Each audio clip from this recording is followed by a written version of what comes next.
Добре дошли в Азербайджан. Азербайджан, наричан още земята на огъня, е завладяваща страна, разположена на кръстопътя между Източна Европа и Западна Азия. Това е място, където древната история среща модерността, а заснежените планини – Каспийско море.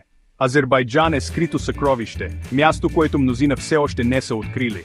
Но тези, които идват тук, откриват невероятна красота, сърдечни хора и завладяваща култура.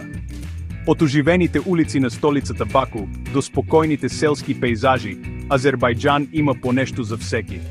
Без значение дали обичате изкуството, историята или природата, Азербайджан има всичко това. Така че, пригответе се за едно невероятно пътешествие до място, където старите традиции и модерният живот се преплитат по идеален начин. Добре дошли в Азербайджан! И не забравяйте да опитате вкусната азербайджанска кухня и да откриете оживените местни пазари и нощен живот. Добре дошли в Азербайджан! Азербайджан е страна, пълна с интригуващи контрасти. Високи планини, някои от които над 4500 метра се издигат към небето, а склоновете им са покрити с зелени гори. Леки хълмове и долини, където растат лозя и овощни градини, преминават в широки равнини. А след това е Каспийско море, най-голямото езеро в света, чието сини води нежно докосват източното крайбрежие на Азербайджан. От заснежени върхове до слънчеви плажове, пейзажът на Азербайджан е просто зашеметяващ.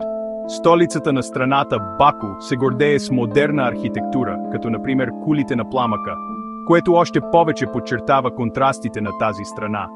Исторически места, като Гобустан с неговите древни скални рисунки, показват богатото културно наследство на Азербайджан. Градовете на Азербайджан са завладяваща комбинация от древна история и модерни сгради. Баку, столицата, е оживено място, където много стари джамии и кервансараи стоят до футуристични небостъргачи. Разходете се по уличките на стария град, включен в списъка на ЮНЕСКО, с неговите кълдъръмени улички и стари дворци. А след това погледнете модерните кули на пламъка, великолепна сграда, която се вижда от всяка точка на Баку. Извън Баку можете да откриете древния град Шеки, известен с куприната си, и великолепния хански дворец, архитектурен шедьовър от минали времена. Не пропускайте Гобустан, неговите древни скални рисунки и скални образования, които предлагат поглед към преисторията. Азербайджан има дълга и завладяваща история, оформена от много различни империи. Пътят на куприната, древният търговски път между изтока и запада,